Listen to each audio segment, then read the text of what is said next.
Very simply, we are in IC,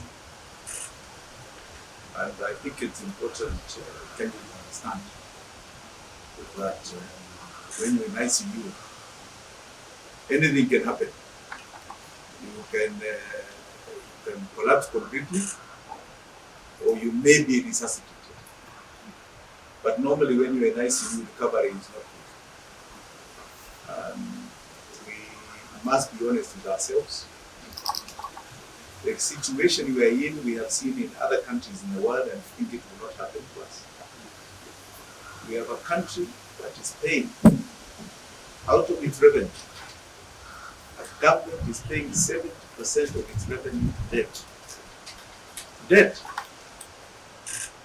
And as much as we are hearing the government talk about increasing its revenue from taxation, we know in a recession and in the kind of state we are in ICU, you are not going to get that money from the taxpayer.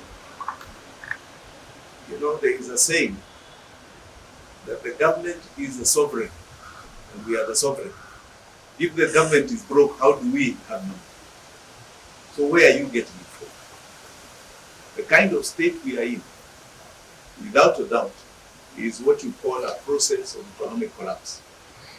A process that began some time ago, and we are now getting very painful stages of it. Very, very painful. We are now hearing we don't have dollars.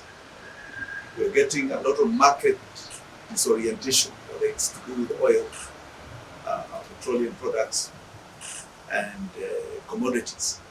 We have high prices.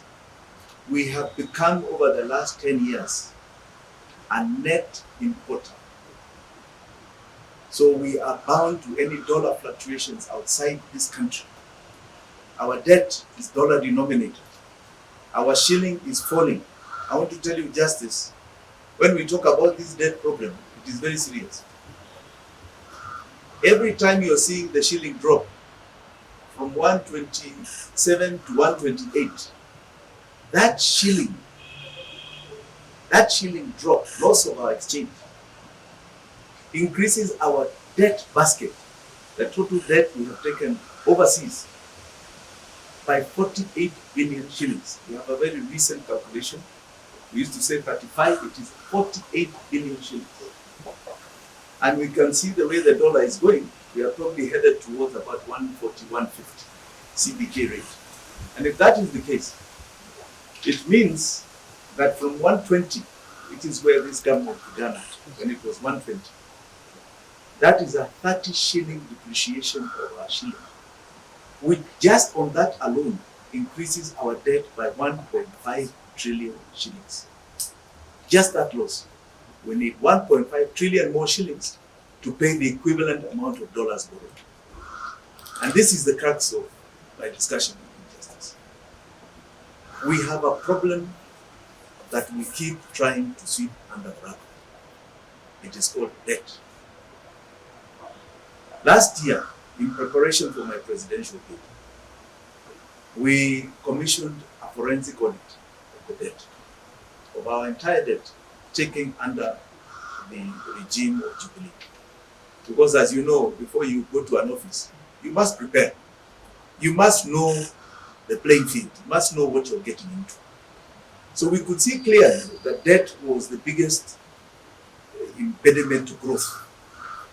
We were wondering, what is all this? Because it didn't seem to have stimulated growth. So what is this debt that is so draining our coffers? This forensic audit was conducted by somebody who was an auditor, a forensic auditor in government, together with a group of lawyers. And we tried to simplify it. We said we want to know the law in regards to how the country takes debt, and we want to know the sums. So go to government records, government books, tell us the law, and tell us the figures that government has taken. So we started in 2013.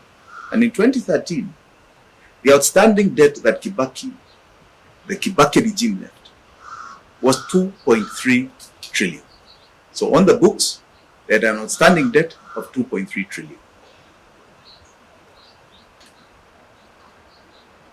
said, okay, very good. Now, what does the law say? Article 220 of the Constitution is very clear. Our debt is anchored in the budget. Nowhere else. You can't take debt that is not approved in the budget. And the budget is approved in Parliament. And the budget comes in two forms. Two forms. They are called appropriations. There's the appropriations development, the appropriations recurrent. And then there is what is called a policy statement. But the policy statement is not law. What becomes law is the appropriations. They become bills, acts after they are bills, and then they become acts after they are passed by Parliament. And that's when you see the president signing. He assigns the appropriations bills and makes them into law. Now, the appropriations development is where debt is anchored, because our law also says, both the Constitution and the Public Finance Management Act say our debt is anchored in, our debt can only be taken for development, not for consumption. Recurrent is consumption. So we said, let us analyze appropriations development, the entire 9 years of the Jubilee regime at the time. So we have a figure right up to February, I think it was February or March last year. That figure showed that the appropriations development had approved 2 trillion borrowing for development.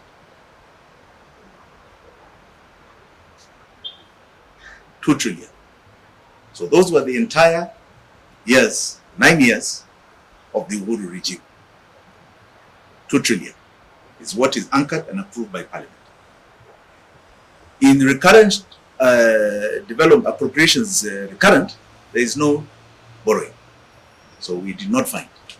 Now, if you look at the appropriations development, where there is borrowing, it is always listed towards a project. So we are doing a water project in Kitui.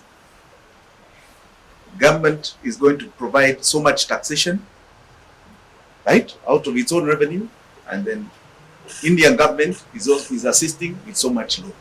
So even in appropriation development, all the loans are listed and their sources.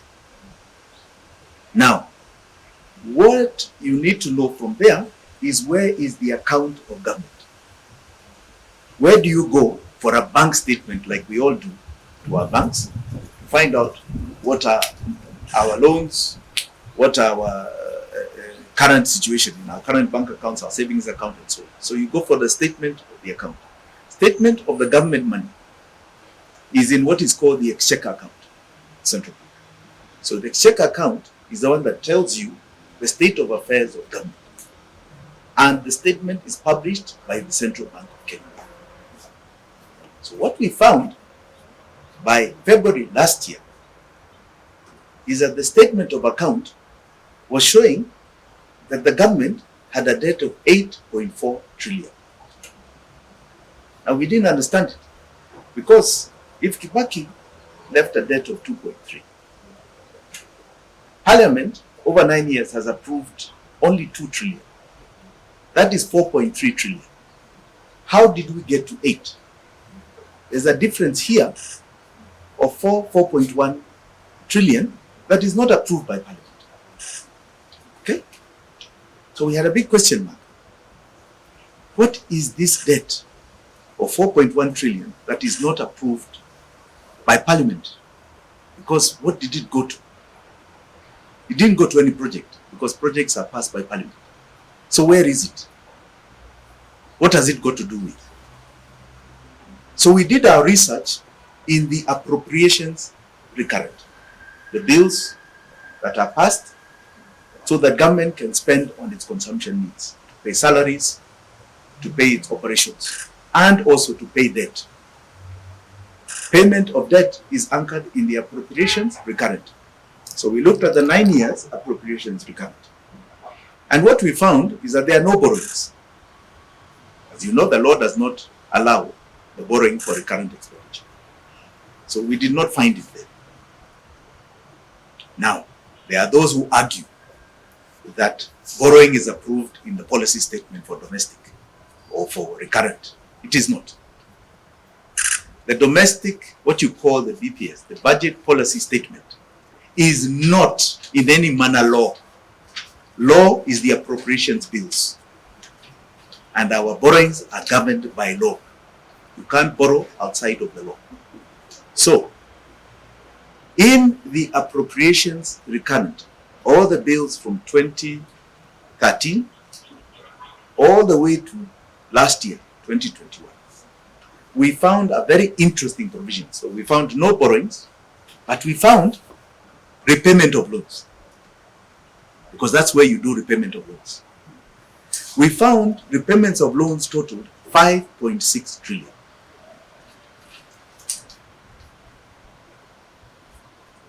Now, if we have taken, even if we assume you have taken 8.4, as we're showing, where is the credit of 5.6? Why is it not being reflected in the books of Central Bank? So first, you've taken illegal loans, which are not approved by Parliament. But on top of that, even if you say they're okay, where is this credit of 5.6 trillion that Kenyans have worked so hard to pay? It literally means that from our own income, we could have financed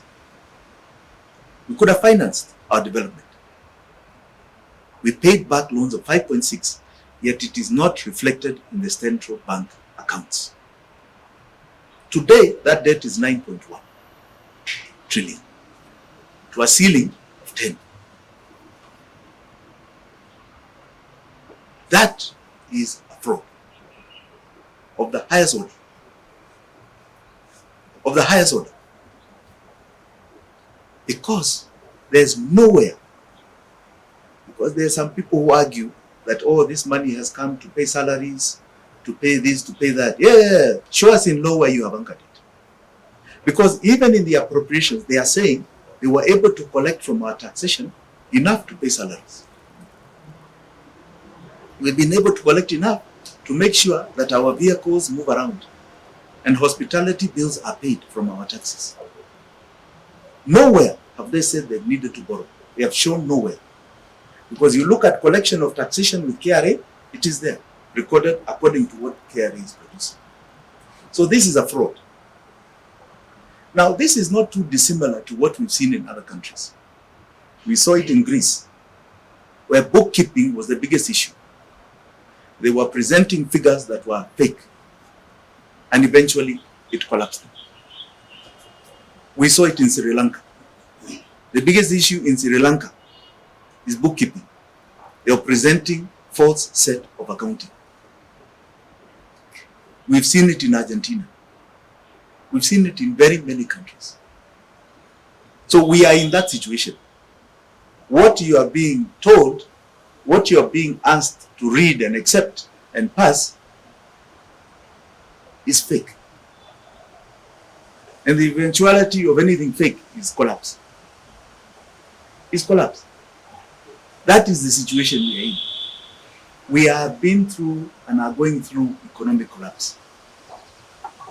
And it would be surprising to me if we pass the end of this year and we don't have something called fiscal collapse. In other words, government is unable to meet its spending obligations.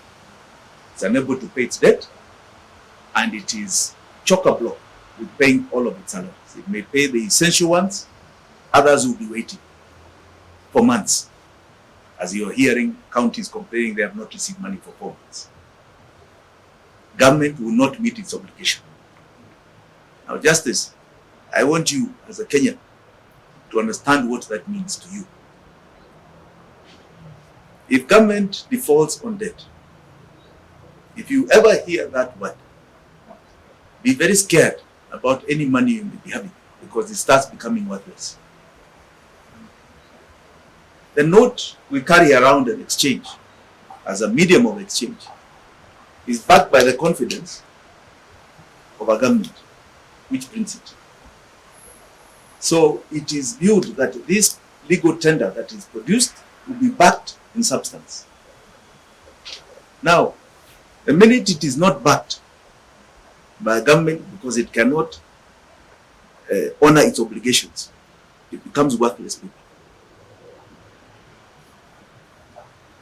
So this loss to the dollar that you see will become an unimaginable run, where you have to go with many notes like this just to purchase a flour, unga flour, a packet of unga, or bread. Okay, you've seen people carry many notes like this even in other countries. Some of our friends in Zimbabwe and so on, to get 20 liters of fuel, until they now had to even scrap the currency. Zimbabwe is an interesting country. When it became worthless, they decided to just print, because that's what happens. It's being held by banks, so you just print. You print until it becomes paper, until you then scrap it and try and find other denominations under which people can exchange, mediums of exchange. They go through barter trade, they go through, okay, if you have dollars, you're a king, and so on and so forth. We are headed in that direction. Countries that have been very similar to us have been Ghana, who now has, they were going through a period of what you call debt default, and they've so-called restructured their payment plans on debt. We may try the same thing, but all you're doing is postponing the inevitable. You're kicking the can down the road. That is where we are. And we unfortunately are not addressing two major issues. If we do not address this fake debt, and I call it that, this fraudulent debt, if we don't go back and address it, we are going nowhere. And number two, we must address where we are getting revenue. And let us not fool ourselves. We are going to collect this revenue from taxation, from so-called broadening the base of increasing taxation. You are creating more and more oppression. You are never going to stimulate an economy that way. Government has never been the stimulus of an economy. In fact, in these situations, we need to find a way of relieving people so that they can produce more. So we need to ask ourselves, how are we addressing tax revenue in an honest manner, not a dishonest manner? Maybe they are saying so because of the creditors who are demanding their money back. So they have to say, we still have got a populace here, the tax is not being collected from, we'll collect from them.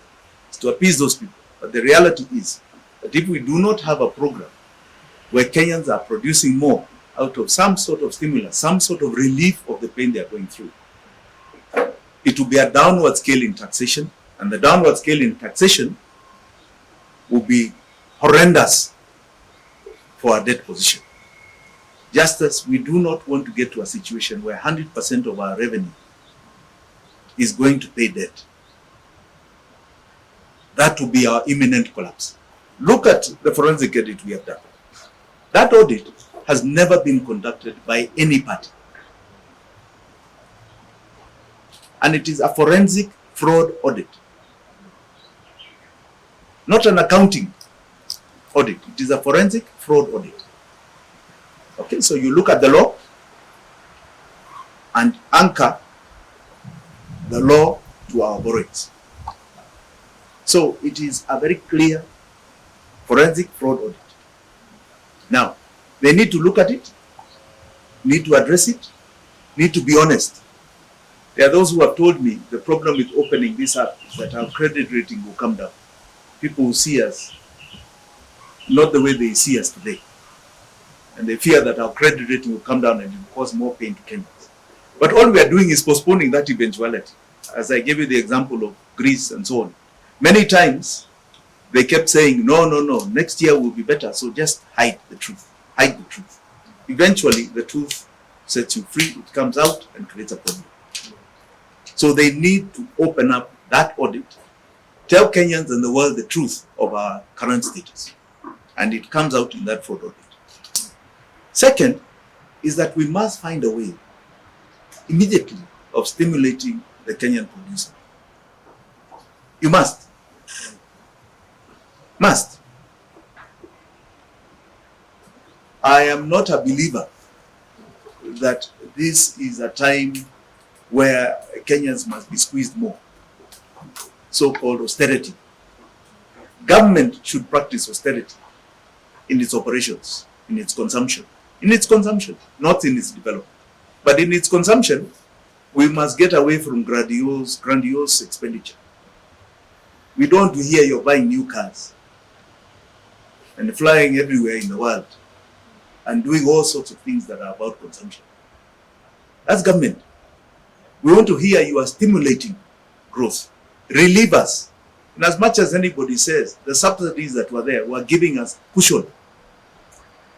And there's no country in the world, I want to tell you, that does not survive without subsidies. Hakuna. This is a new fallacy. There's no country, even those developed countries, that do not have subsidies. But what are we subsidizing? I want to give you an example, Justice. When Mwai Kibaki got to power in the year 2003, he found a derelict economy. We were -1 GDP growth. We've never been there. But we didn't have debt. Moi did not leave a bad debt. Okay? Because, as you remember, because of multi-parties, the donors had clamped down on our debt. And Paris Club had restructured our debt. So he didn't leave a bad debt. Now, what did Kibaki do? Free primary education. In as much as it looked like government was taking a cost, which it did, the whole economic basis of free primary education, other than the social and the empowerment of human resource that it was creating, was that it was giving you and I back money that was spending for our kids in school. So if we spend 10,000 shillings a term, they gave it back to us. Who will spend it on your behalf? That is a stimulus. So you look at it, that roughly 1.5 to 2 million parents, kids, were being given back 10,000 shillings. Okay? That became money that you didn't have before. So you spent it elsewhere. Right? If, for example, you were buying 1 Colgate in your house a week, now you could afford 2. Okay? You stretched to 2. Colgate as a manufacturer had to manufacture more, had to employ more people. Okay? It ended up paying more tax. So it was a stimulus. In as much as we looked at it as government was spending, it was actually a stimulus program. And that stimulus program, I can tell you by all accounts, and we have gone through it, paid itself back in 3 years. So the cost that government had put in was actually gotten back in 3 years by the net effect to the economy. Right? It stimulated others, but it can't be a solo program. You need to, as you're doing that, open up many, many other things. And that was a grand great thing about the Kibaki regime. They removed barriers to our growth. Anywhere where there was a barrier to our growth, they removed. Now, here we are. Today, industry grew during those Kibaki years to a level where it was 14% of GDP. Our industry is big because it's one of the biggest revenue earners for government. Okay? Biggest. So industry grows to 14% of GDP. In 2013-2014, it was contributing roughly 24% of government revenue. Okay? At the end of this, in other words, 2022, industry has gone to 7% of GDP. Right? But still contributing a very high amount, I think 17 to 90% of revenue of government. In contrast, because we like talking agriculture is 33% of GDP, but only 4% of revenue to a government, because it's mainly subsistence.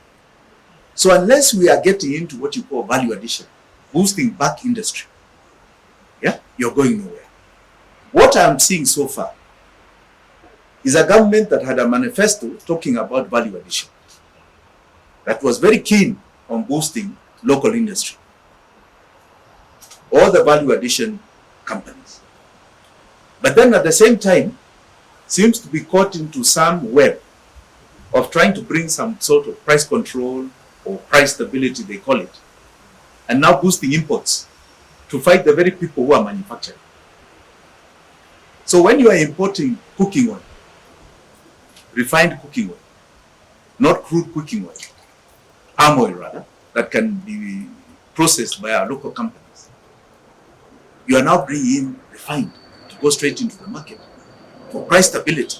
you are killing our local industries. And I'm not quite understanding the reasoning here. Because if government is now trying to do business of price stability, it is a form of trying to bring price controls without legislature, which it cannot. Right? With the trade agreements in the world, free trade agreements in the world, you cannot do it. So with trying to bring price stability, they're trying to bring price controls in a free market where you have no law. It's an impossible task. They will fail on the get-go. They will fail. They will not bring that price stability that they anticipate. Yeah? The free market will always take over. Yeah? The free market is about profits, about maximizing profits, and even here they will do the same thing. The free market will walk in this scenario and take over. And why is government trying to do this? Government has been a poor business operator as far as we know it. You have monopolies here of government and they all are making losses. So they are a poor business manager. Leave biashara to the private sector and encourage them, remove their barriers. The same private sector in partnership with you will bring in that price stability. The problem is not the private sector. The problem has been created by the government itself with wrong fiscal policies. Wrong policies on their spending and their consumption of debt and taxes. So that is where the problem is. They need to free us who are in the private sector to grow, stimulate us, to employ, give us advantages that we don't have elsewhere. So when you hear government talk about power prices increasing, yeah, you discourage industry. You're telling them the cost of their production are going up and the cost to the consumer will go up. And thus, what price stability can they create? You are one of the biggest input is power. So your price of power is going up. You're a monopoly. You're going to increase power cost. It's probably the biggest single input of cost in what I bring in my production. And then you're telling me that I am not being fair, yeah, to the consumer, and we must bring down costs. So you are importing against me in environments where here we are paying 24 cents US cents for power. Where you are importing from, they pay 4 cents for their power cost per kilowatt hour. Okay, you're telling me it's unfair, the price is high, yet you're the biggest cost component. And then you import from countries who have power costs at 4. Of course, that's not price stability. You're wiping out the industry. You're trying to destroy industry. And it won't get very far, because as you do that, where are you going to get the taxes to pay for your debt? So we have serious problems that are coming because issues are not being addressed. I would have expected by now our good president would have called in the private sector, especially Kenya Association of Manufacturers, and had very serious roundtable meetings that come with a conclusive path to achieving what needs to urgently be achieved. That price stability, but more importantly, growth, because we need the revenue that they produce. Partnerships are better than trying to compete or destroy. You've not seen anything. You'd have expected, I'm seeing OTSs, OMCs, going to court. Have you ever seen oil companies going to court because they are feeling they are being disenfranchised? I've never seen that. The oil sector, OMCs, are huge employers and the largest contributor in terms of a big cost energy to our environment. Why is there no partnership? What are these things that are being done that people cannot agree on? You're frustrating the very sector that you expect to give you revenue to pay for your debt. We can see where it's going. The trajectory is obvious and open to us. And for those who don't want to see, all you're doing is not seeing, but it will hit you tomorrow. It is coming, and it is going to come in a very hard way. Very hard way. So my suggestion, I can tell you today, for any Kenyan who is listening, Your future, near and midterm, is to make sure you do not spend on anything other than your essential needs. 2, understand that the shilling you have today is losing value every day. So if you can support yourself in other currencies, you would be better. It's unfortunate that I'm saying that, but it is now going to get to a situation where you're talking about survival mode. It is better to hold $1 in dollar form than 100 shillings in shilling form. The economic problems you are facing began after Kibaki left. The government of 2013 was called the Jubilee government. And the head of that government was President Uhuru Muigai Kenyatta, and the deputy was William Samoei. If you look at the stock of debt, and even illegal debt that I'm talking about that was taken, you find it in that fraud report. It will tell you that even that regime was responsible for where we are today. Okay? One can talk about the handshake years thereafter, and I can tell you a lot of the problems in the handshake regime. Also, the amounts of money that were taken, debt that are not legal. In other words, were not passed by Parliament. In summation, what am I saying? They are all responsible for this mess that has been created. When I say we all, I am saying the current president and the outgoing president were responsible for this problem. You can't divorce it. You can't divorce it. The biggest debt consumption on so-called phantom projects, or things that don't exist, was done even in the first time. So it is there. Okay, so they bear responsibility. Now I ask you, Justice, in a very candid manner, people who have created the problem are the same minds that have created the problem, the ones that are going to get us out of it? I don't think so. I don't think so. So all we have done, in my view, is kick the can down the road. We had what we say was a fixed election, right? And it was one evil and another evil, more or less, because you had one party. We used to say on the campaign platform, it's a mutation of the same virus.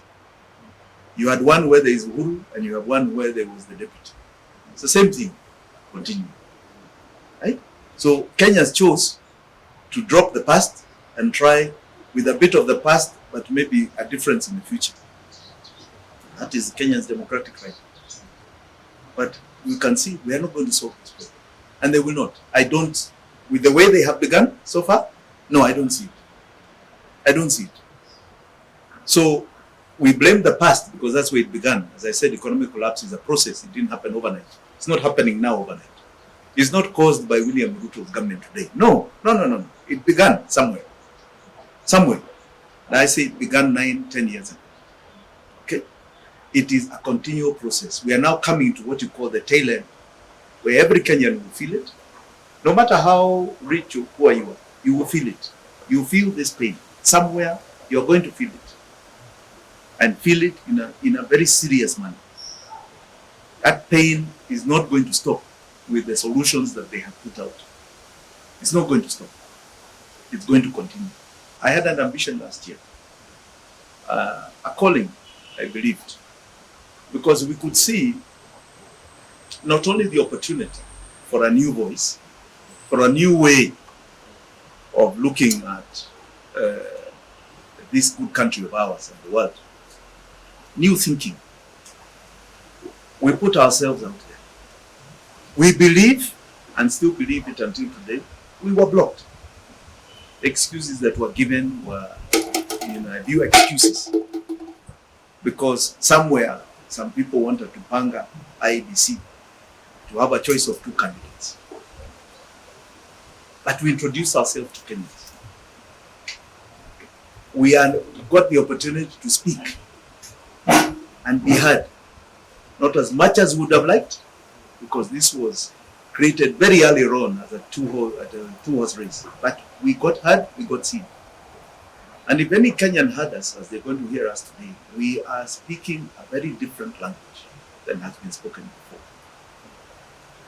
The ambitions have not stopped because I was not on the ballot. So my intention is to be on the ballot. There's no doubt about it. I have not stopped that quest. Why would I stop? I never got there. So I must continue. I like to also say that I think Kenyans understood what happened last year.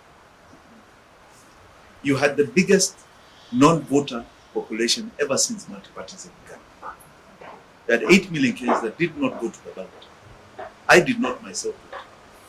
Because I said if I vote, then I'm telling Kenyans that where my vote is where there is hope. When I had been on the platform of criticizing the same, I am not a hypocrite.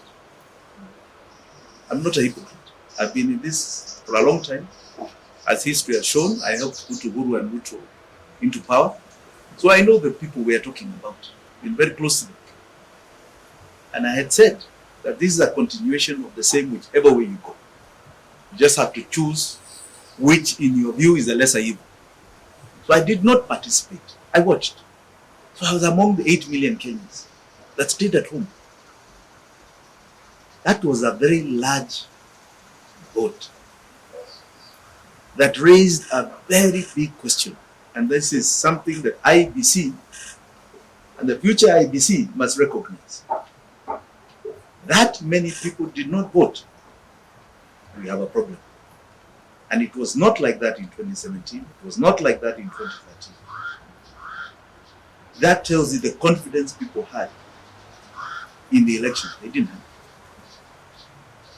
That vote to them, they did not see their representation. I believe I belong there. But I also know that whoever were the parties at the time are hemorrhaging support every day. As long as the current government does not live up to its promises, it is going to hemorrhage support. And its hemorrhaging support doesn't mean it's going from one horse to another horse. The others are the same. So we see a lot of potential in the future for our voice, now and in the future. So that quest is very much alive. My voice was also heard. I say you have no solution with the options that are being presented. That in itself is a voice. You saw Nigeria the other day. Nigeria had a voter turnout of 23%. Yes. So are you telling me that the voice of the rest, who are majority, is no voice because they didn't participate? It is a very loud voice. Then you do what you want. We are divorced from you. So where I am saying, if I had participated, that is saying, the question you'd be asking me, Justice, today, is that you voted or supported these people, and today you're criticizing. Why did you do that? Yeah. I believe very, very strongly that that person is President Uhuru Kenyatta. Yes. There was a strong attempt, I believe, by him, but it was in the interest of all parties. Okay? It was in the interest of all parties. But I believe the primary mover of the blocking machine was him. The Supreme Court, in my view, though we respect their judgment, ran away from the merits. And they went on one very simple thing, that they did not believe my case was constitutional. That was the gist of their ruling. That I did not raise a constitutional matter to their satisfaction. The court. My right to be on a ticket is constitutional. My right to be on a ticket is the most fundamental in our constitution, the right to political participation as a voter or as a candidate.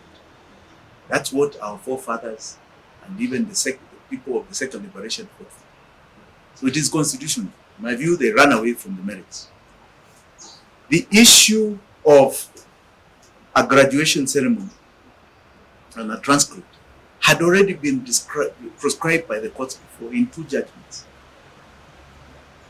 And people had gone on the basis of that. Justice Lenaula, who is part of the Supreme Court, Justice Ogola, had issued their pronouncements on that.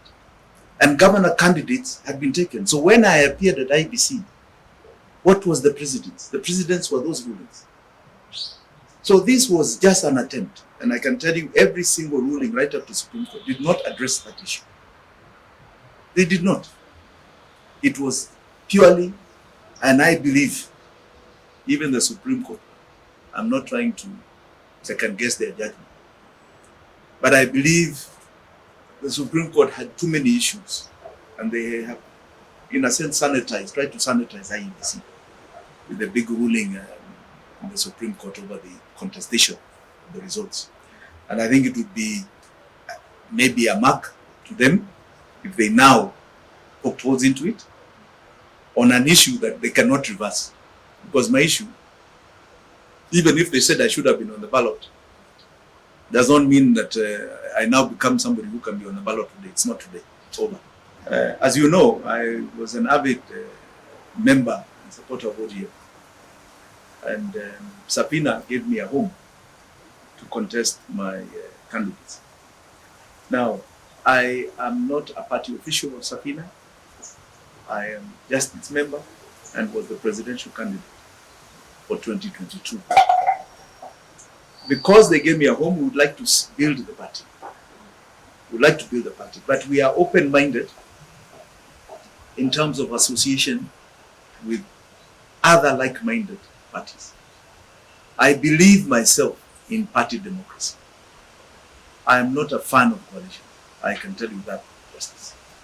I really believe we need to institutionalize party politics.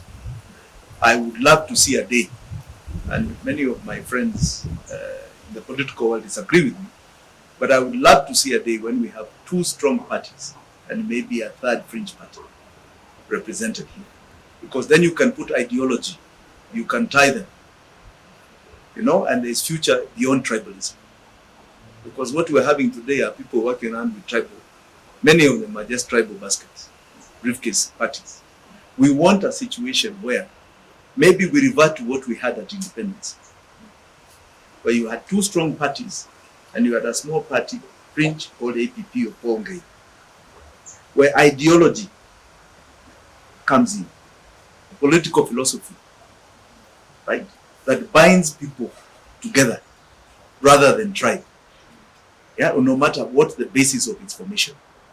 If you look at the coalition of Azimio, it was so easy to break up because you can see it's very difficult to break up ODM.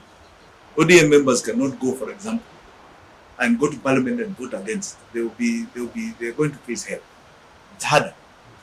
But a coalition member, parties can sit and go away, and really there's no recourse. You start believing in a court process and so on, it takes forever. Party ideology binds you, and party rules bind you. So I'm a believer in a two-party system. So if Safina eventually is to merge with others to form a big party, let's say against UDA, I'll be in the forefront of welcoming that. UDA, look at its success, was UDA. It did very well. As UDA, as a new party, it's never been heard of. It got a lot of seats in that parliament, even without so-called saying the coalition, just UDA itself. Now, you can see because of that energy, they are very busy trying to say, let us go into the next election as one party, not as a coalition. And it will have its challenges, but it's, to me, a very bright political move. I think what you're seeing in Azimio or Safina should be thinking in that direction. We need to build these big parties, two big parties like you've seen in the established democracies, Republicans and Democrats, Conservatives, Labour. Yeah, even India, there are two big parties. Everywhere. You need these two big parties that form beyond Ukabila, that form beyond regions, but develop a basic ideology that sustains themselves for many years to come. In other words, maybe a generation at least. that you see this being played out. Then we'll have proper democracy even in parliament, party democracy in this country. You will not get this hopping. There will be funding, there will be, for each. Yeah? And everybody will want to be part of this process. You get better participation on the ground. So that is my own personal view. Today, parties are about individuals. The minute the top individual goes, he dies. That should not be the case. A democracy cannot be founded on individuals alone. There must be a philosophy, an ideology that's backing, that goes beyond. Jimmy is not there, justice is there. You see, to take over, because he has the same beliefs and people believe he's going to take the party to the next stage. So I'm a believer of that. So in Safina, I will be part and parcel and support anything that creates a giant party. Yes. I don't believe William Samoei Ruto is in that direction. No. He is locking his next election the best way he knows how. And I can tell you he's moving very fast, very progressively, and he's in the right direction. Politically, he's doing the right things so that he can win his re-election in 2027. He wants to create this big party, yeah, and his greatest probably hope is that the other side will be a coalition. Yeah, and he will do very well if that's the case. Yeah, he's locking in his support base into a party. Now, it's good political moves, but it must come with the backing of his promises. If the economy is terrible, nobody will want to be near his party. If the ground is hostile, nobody will want to hear. So it's got to be in tandem. Yeah? And if one is to take the cue from him, because as a new party, he was very successful. My view is the audience and others who are very large, like William, should be thinking in that light. Not criticizing what he's doing, but how do you find a way of gobbling up all these small parties and becoming one giant party? That is what will present a new picture for the next election. Two giant parties, not coalitions. And Kenyans love the wow factor, something different in an election. That will excite the ground and do very well. William Samoei Ruto is not looking for one party. No. The country is beyond that. I am currently in talks with Safina leadership to revamp the party. And we are hoping before the end of this year, we will have concluded in a National Delegates Congress that will have presented a broader picture of Safina. Now, at the same time, I have had a lot of representation from many parties that want to join this quest. So we are looking at creating a vehicle that will broaden our political base and representation. Now, I also intend to be very topical. If you recall, participated in UDA's NDC, and they came to our NDC. We had said that we would cooperate. I myself have been very clear about that, and I've said categorically, if I offer criticism, as you have heard, it is constructive criticism. But we are going to give them space to work, space to try and recover the situation they were in, no matter what my feelings. By the end of this year, that honeymoon to many of us will be over. Before the end of this year. By the end of 1 year, let me say by September, because they got into power in September, we shall now start very clearly carving our political direction. If for any miracle, there's an appearance that they are doing well, that they are making the right steps that are changing what we are seeing today as our continued demise, we may give them more space. But if not, we shall then start creating with like-minded people a direction that is going to shape the future of this nation.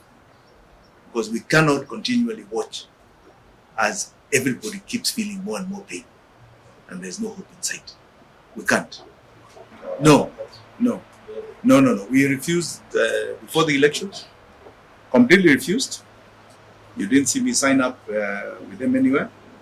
Completely refused. We want to maintain our independence. And we are not going to. No, that is not in our horizon. How many people did not vote in the election? Isn't that a good start?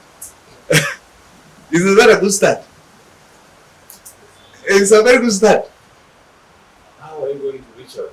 Huh? How are you going to reach out? What strategy do you have to reach out? They are there. I mean, they are all over the nation. Why didn't they vote? Why didn't they vote? And this is what we say, that had we been given a chance, you would have seen what kind of votes we would have got. So, somewhere, people want to listen to something different. And as they are listening to this something different, yeah, these numbers will grow. You know, just as I know you are looking at the traditional basis, but Kenya is moving in a very dynamic way. Very dynamic way, beyond what you call the traditional basis. And in those traditional bases, for example, today we have given politicians the front line on our economy continually. And what has been the result? Are people richer or poorer? When this regime of Uhuru Kenyatta got to power, 38% of Kenyans were below the poverty line. Today it is 63 and growing up and going up further. So people are poor, right? Right. I'm not a traditional politician. Okay? I'm not. I am somebody who understands politics, has been behind a lot of the politics you've seen in this nation, but I've never played frontline politics. My main role has been biashara. Yeah, and a businessman has a very different eye to a politician. Yeah, a businessman wants to find an empowered population. You have money, justice, you're my customer. When you don't have money, you're not my customer. You don't have it to spend on what I'm producing, what I'm selling, what I'm trading. So we want to see an empowered population. Very empowered.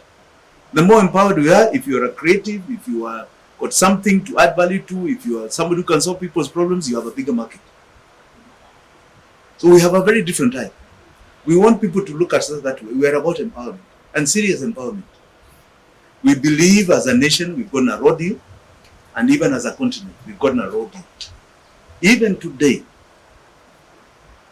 we are on bread and butter issues.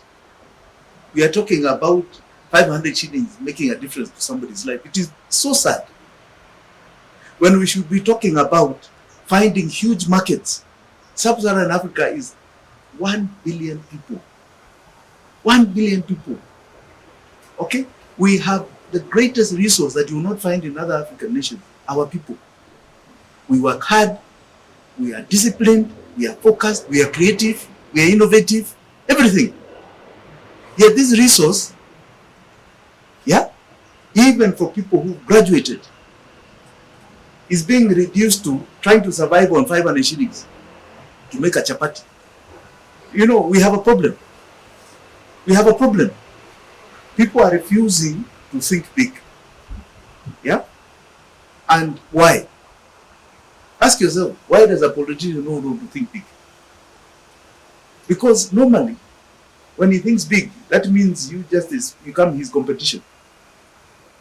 If you are too empowered, you become his competition tomorrow. So they don't have that eye, but different eye. So this is a time, I believe, an end to the era of the past politics that we have had over 60 years. Every generation is a generational change. The first 30 years was independence. Second was about second liberation. We're now in a different era. The next 30 years are about economic empowerment, and it can never be the same people. Never. They can't transit to a new era. So they are not the ones. And this is where we are fitting in. And I'm hoping that we can invite a lot more Kenyans into this space to participate, not just to vote, to participate. Because this is a time when you need on the table the best brains, the best capacity. All I would be given a chance is just a facilitator of the best brains and capacity the country has to offer to produce for 50 million plus Kenyans and beyond. Okay? So that's what we need. We need to come to this place. Those who do not see the hope that has been there with people who have been there need to come into this place and participate. Justice, I would love to see you on the ballot. Okay? On the ballot, seeking an elected post and saying, I'm not going there to enrich myself. I'm actually going there to push ideas, to push ideology and philosophy that will last to my grandchildren's time. Okay? Because that's what we should be as leaders. So I think that period has come. I believe it has. And what you're seeing today is a transition to that. In all form, it's a transition to it. And I think it will become clearer to Kenyans as we go along. You joined up with who? In fact, I have the greatest respect for my good friend. But you decide to regress your politics by joining with Uhuru, who I had been with. And whom Rigathi Kenyatta, I want to assure you, there's no ideology they share with Raila Odinga. No. It was a marriage of political convenience. Uhuru's political sphere and Raila's sphere are very different. So he decided he wants to go to Uhuru. Good luck. That is it. And you saw the result. Uhuru is not personal beef. Justice. It's not personal beef. You know, many people like to make it like it's personal beef. It's not personal beef. You know, this is respect for leadership. When you sit on a chair and you're given the greatest responsibility on earth for a Kenyan, to lead them, to prosper them, if every time you're making a step, it is to disenfranchise the same Kenyan, then there's no way we have a meeting of minds. Remember, I told you I'm a businessman. If the path he was taking was to make people poorer, how can I be happy? He's destroying biashara. So our philosophies are different. You know, in America, for example, there's a reason why people are Republicans and Democrats. You'll find the very wealthy Americans are with the Republicans. Majority. Why? Or the extremely Christian, religious are with the Republicans, not Democrats. So let's take the businessmen. The businessmen who are with the Republicans like it because they believe they'll get favor from that government. Favor is not government contracts. Favor is taxation. They won't tax us too much. You see? They won't do this. They'll open up avenues, yeah, that will have loopholes to make money. We'll have avenues to enrich ourselves more. And if you see, during a Republican regime, the rich get very, very rich. Very, very rich. Okay? And the economy is there for the rich to really thrive. With Democrats, they have a more social leaning. They are more about liberal direction and more social leaning. They're more about, no, we must tax, we must bring money for more people, services must be equalized, this and this. They have a very different leaning. Right? So here, if the policies of Uhuru are to disenfranchise biashara by making people poorer, how can I stay there? Are we on the same page? I can't stay. Right? Whereas I know Raila believes in, he doesn't want to see poor people. That I know. So that's what I'm saying. There's no way their minds meet. There's no way. So it was not personal.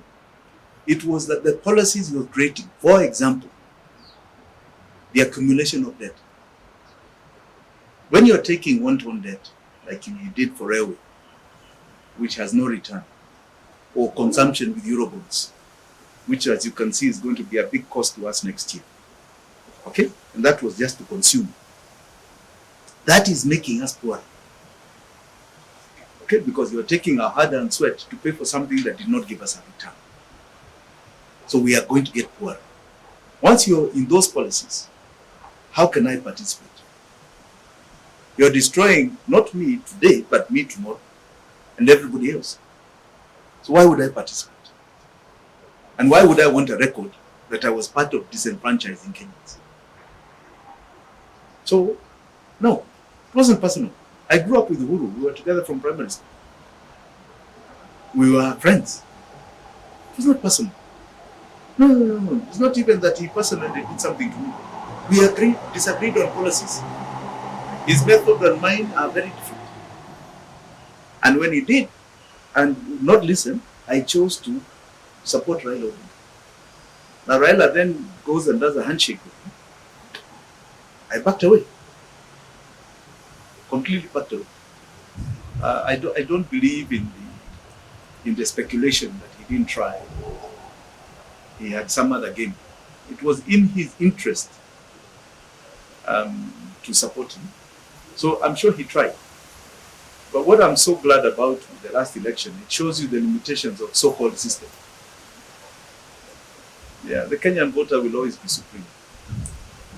And two, it showed you just how much, even as president, when you don't deliver, you can lose your base. He lost his base. So in as much as he was trying to support my good friend Raila, he was coming with an empty debit. He had an empty debit, friend. Yes. In fact, at one point I recall, I mentioned even to my friend, you're seen with him, votes are going away. It's better when you're not even with him. How can it be free and fair and we were blocked? No, but we were blocked. No. The minute you have started games from beginning, how can it be free and fair? Okay, Justice. See, the games begin early. Yes. If the games have been of pangai or blocking, how can they be free? I think it leaves more questions than answers.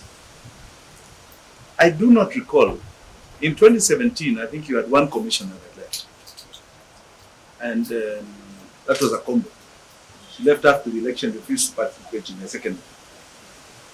We have never, in the history of this nation, even in the most controversial times, even in 2007, had a commission that breaks up. I think we've never had. We've never had. And we can dismiss it on the basis that they were politically in one direction or appointed from one direction. But it just tells you that if there was no cohesion even amongst those commissioners, how many hands were on them? Yes, which answers your question about free and fair. You see, there were hands on both sides, on all sides. So of course it was not free and fair, because free and fair means there is independence of the institution that aptly represents our vote. Okay?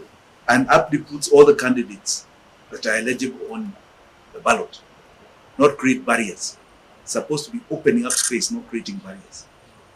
So the fact that the commission was that divided tells you it was a hands from outside that removed its independence. So it can never be termed as free and fair. No. Let me put it another way. I would like to advise those who are doing it that we have seen the past when there's been attempts to choose your referee single-handed. Any attempts to choose a referee single-handed will be met with the resistance it deserves. You cannot be two main players or players in a football match and you're deciding the referee. If the process is not viewed as inclusive, it will fall. Yeah. It was attempted before. When there were the demonstrations against Isaka-san, this commission, that was the basis. That we need to remove them. I remember at the time, Jubilee was saying they will not be removed. Try and remove them through parliament. Believing that through parliament they had the numbers to thwart any attempt to remove them.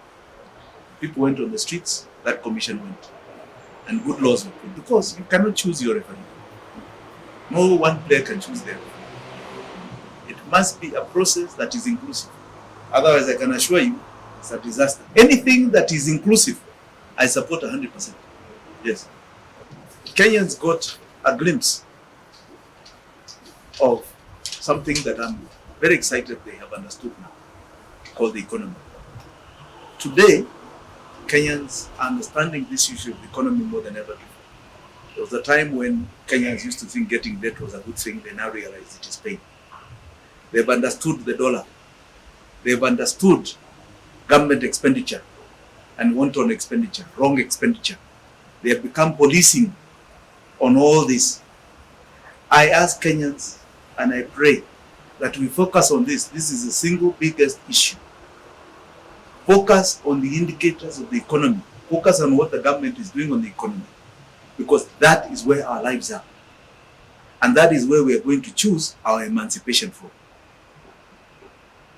We must keep focusing and hold this government to account for anything it does with our shilling or our policies to do with our shilling. Every single one. It's painful, Justice, that today you have how many kids that have been unable to go to school? All because of the almighty shilling. Become almighty to very many. This is the single biggest focus. Today, tomorrow, and the day after. Not the shenanigans and the sloganeering and the chatting against, fighting each other on personalities. This issue. And those who continually give us pain must be removed like yesterday. Focus on the numbers.